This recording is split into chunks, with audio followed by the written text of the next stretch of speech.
So I'm out here at my favorite apple orchard, did some picking today. And I've been telling them for years and years that they need to get some slushy machines. There's another apple orchard in town that does have one. And I've been telling them for 4, 5, 6 years that they need to get one. They just won't do it. I feel like a lot of farmers aren't the best business people financially. They know how to grow the product. They know how to grow some beautiful product. But when it comes to making money, not all of them seem to know how to maximize the short time that they have.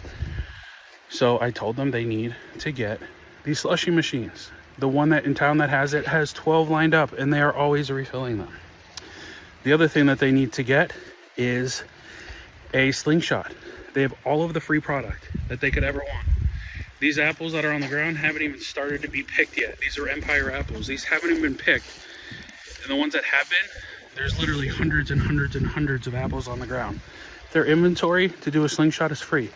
They can set up different metal signs so the signs will last longer with like the Dolphins logo, the Patriots logo, the NFL logo. Or if they don't want to break licensing agreements, put a pumpkin there or put somebody's face there.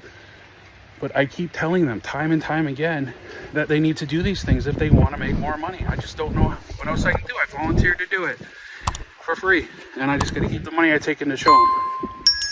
But I don't know. So I don't know if you've ever had ideas like that for somebody and they may or may not listen to you, but I don't know what more I can do.